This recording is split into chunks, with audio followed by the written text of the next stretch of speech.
Yeah, I want to get right on in with this sermon or this word. I'm going to do it briefly.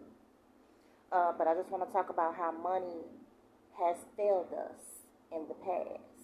And it's not worth you giving up your soul for. It's fake. Um, it's not real. Um, let's see. I want to say the Great Depression. Um, to say that it's fake or it's not real is not to say, oh, go quit your job. I'm not asking you to be that radical. Now, if the Lord is asking you to be that radical, then go right ahead. But that's not what I'm saying. All I'm saying is I want to point out to you that uh, it's not real. It's an illusion, especially the money that we have now. Let me find the Great Depression and find out what year that was.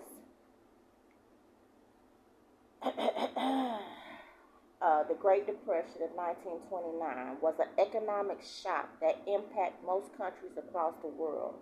It was a period of economic depression. And I'm just going to stop right there because I just really wanted to get that year, 1929. Because what they did was they went around and at that time they collected all of the gold, all of the silver, and they gave you this fake dollar and a promise that one day they'll pay you back. So what they did is they went around and they borrowed our silver and our gold to set up this banking system that they now have. And they give you this promissory note, this note that promises that they're going to pay us one day in silver and in gold. So that's all a dollar is. So they designed a system based on debt. Everybody's talking about the debt and the what is that, ratio or whatever it is. I don't understand all of that. But they talk about debt and how it's a big deal now. But the whole system was designed off of debt. When they gave you that dollar, that's not real money. There's a promise to pay you money. And it's actually strong delusion. They keep the world in strong delusion. And every other country, all governments around the world are doing the same thing. They give you some type of money. Some of the money look like our old food stamps. And, you know, they got different designs of the money. But it's all paper. And it's all a promise to pay you some real money. It's not real money. Okay? So, I'm gonna go back to that. I don't want to forget to go back to that. But I'm gonna show you where real money has failed us in times past. Don't give up your soul, your most precious thing, for the things of this world. Please, please, if you love your money and you love your fine house and your fine car, just remember that this isn't all that it is. There's things bigger out there. There's things greater out there in the promise from the kingdom of the Lord. Don't believe the hype, okay? As Flav would say. Don't. But what I want to do, I don't know where I'm at. I don't want to lose where I'm at. Here lately I've been going from Hosea, and then a verse in Hosea sent me to Ezekiel, then Daniel, then Revelations, and back to Genesis. And I've been time traveling in this Bible here lately. I mean, I've been really doing some real time traveling here lately. But I'll just try to remember that I was in Daniel 10.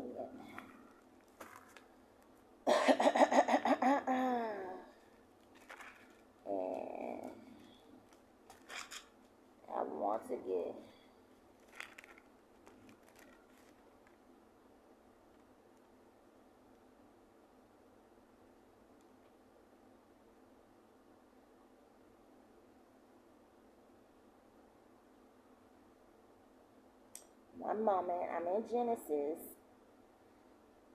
And I'm trying to get to...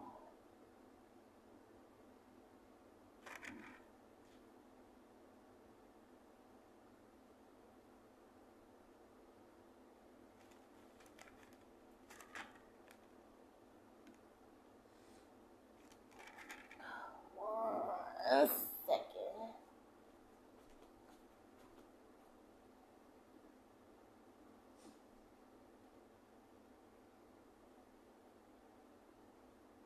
I didn't want to be all this.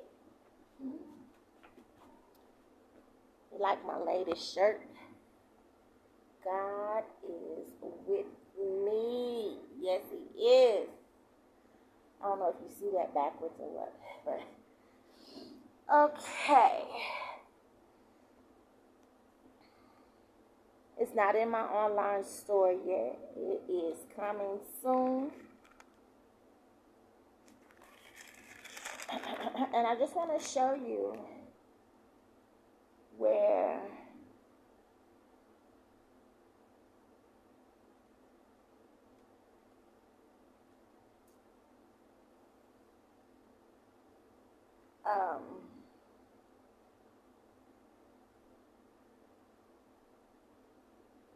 I believe this is it right here.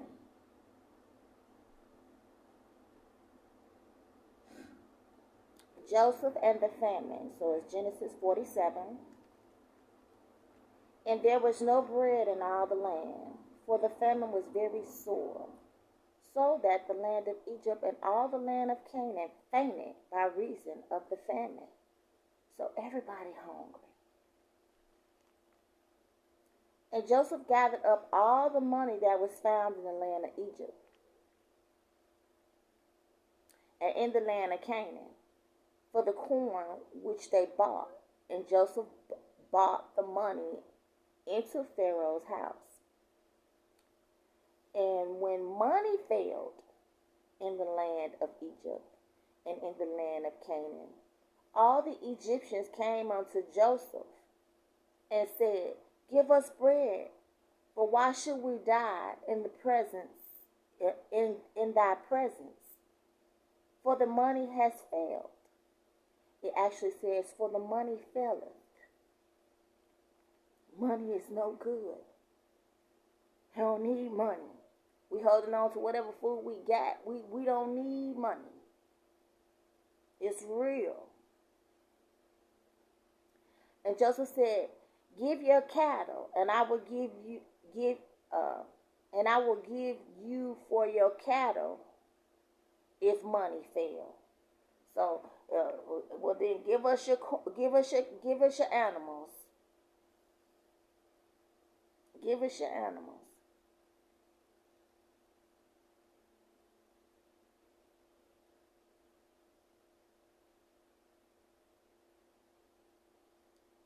And they bought their cattle unto Joseph. And Joseph gave them bread in exchange for horses, and for the flocks, and for the cattle of the herds, and for the asses. He fed them with bread for all their cattle for that year. When that year was ended, they came unto him the second year and said unto him, We will not hide it from my Lord, how that our money is spent. My Lord also hath our cattle herds. My Lord also hath our herds of cattle. There is no aught left in the sight of my Lord. There's nothing left but our bodies and our lands. Wherefore shall we die before thine eyes, both we and our land?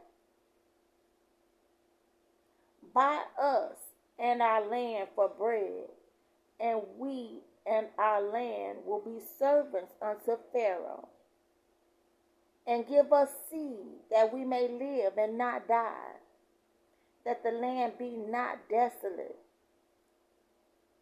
And Joseph bought all the land of Egypt for Pharaoh.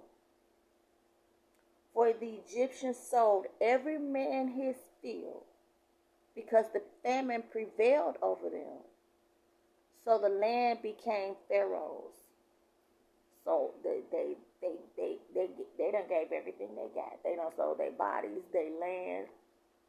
They just swearing to be slaves for seed. I think that's a beautiful thing because money has failed, but the natural things of the earth are still going to produce. So they can still sow seed and reap a good harvest and eat and live.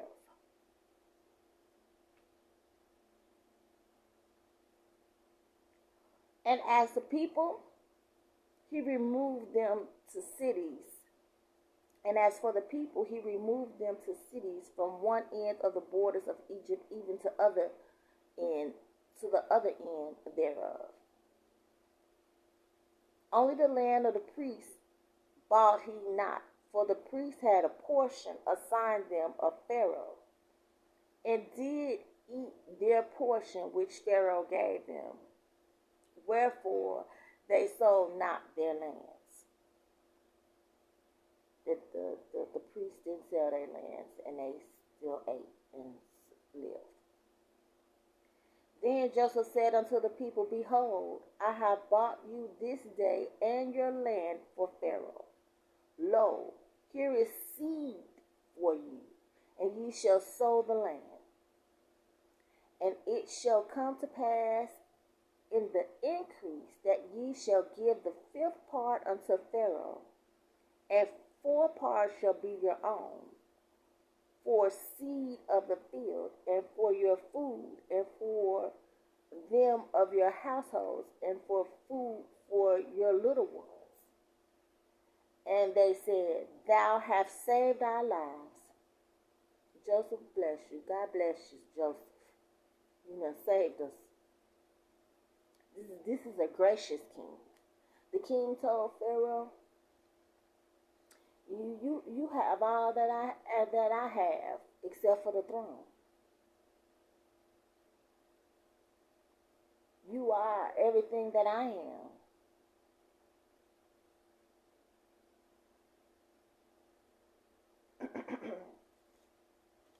I could read that to you. It's here in Genesis.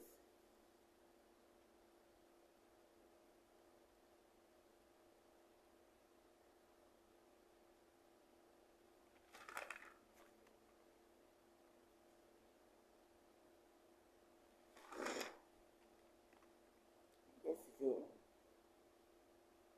It says, so it's 41 and 40, and Pharaoh makes Joseph a ruler.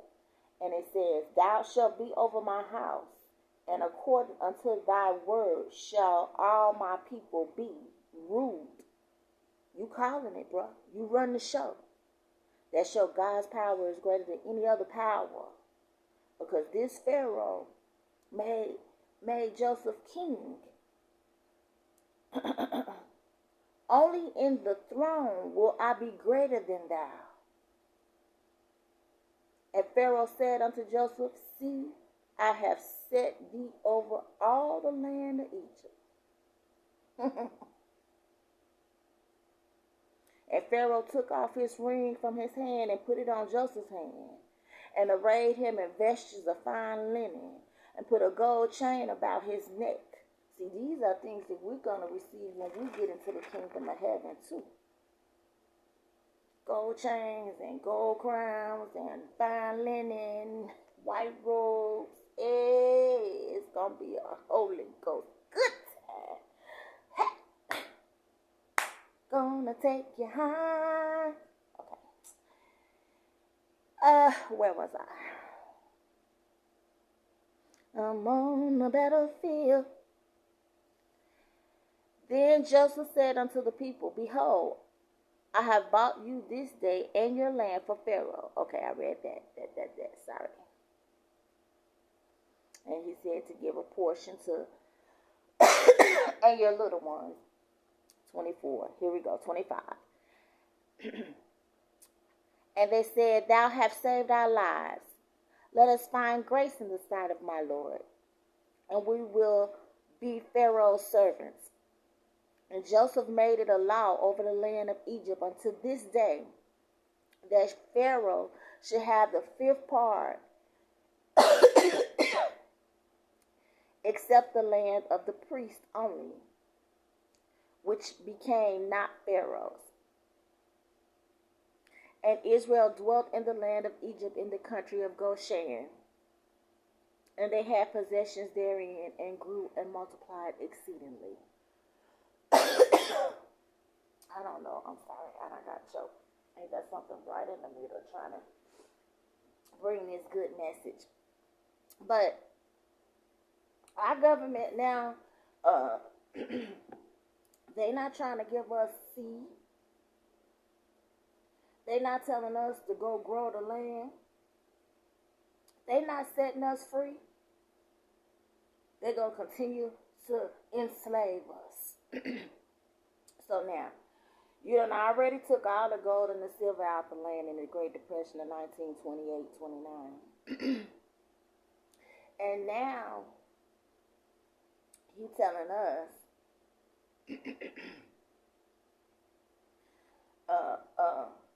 we're getting ready to go into digital money, Bitcoin money. And you haven't even owned up to the last promise where you borrowed all of that money from us in the first place. So I feel like they're going to have to own up to that promise, to those people who have not sold, or those people who are children of God. They're going to have to give us back our gold and our silver that they took from us before they can move into this digital world. But some people are not going to get theirs. One, they're not children of God. They trusted in the things of this world, and they're going to be the ones who get got in this game. I believe the UCC1 is a disguised is disguised in your voter's registration card. Now you notice that a voter's registration card is you vote every 4 years, and they want you to not fill out a new voter's registration card all the time. They're like, God, come this one, I got it's not good, because every 4 years. I read this in the CARES Act. Of all places to read something like this, I get this out of the CARES Act. Read these CARES Acts as much as you can, because they have established and put new laws in place. They gave us that little stimulus money. They cracked open a couple of vaults, but it has nothing to do with the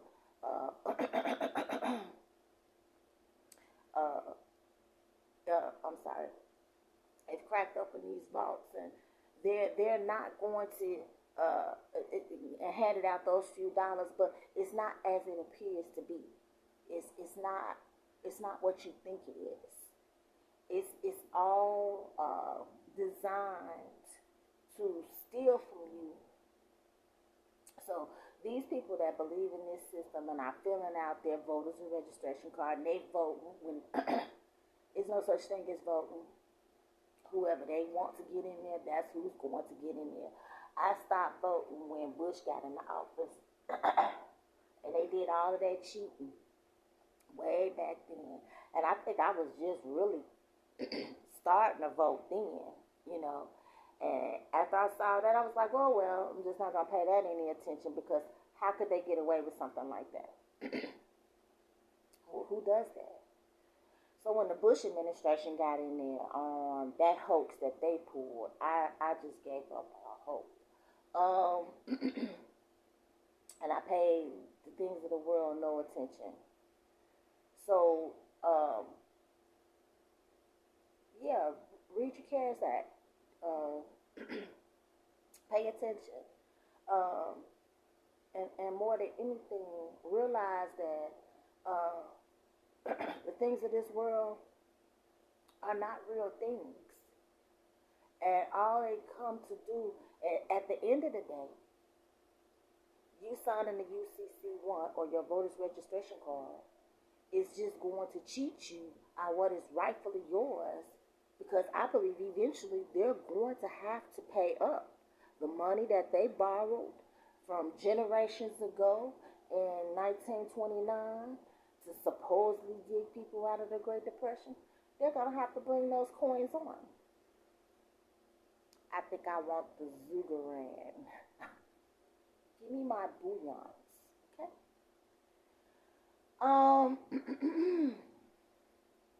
That's all I really wanted to say today, is to stay vigilant. Blessed are the hearers and the seers of these words. If you understand, if it makes sense to you, if you've been blessed with understanding, turn. Because there is nothing in this world that's going to be worth what's getting ready to come up on this earth. We have tyrant kings over us right now. It's a lot of tyranny going on.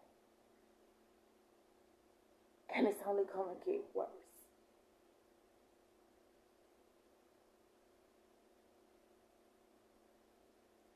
Cause I'm on the battlefield and I'm fighting for the Lord.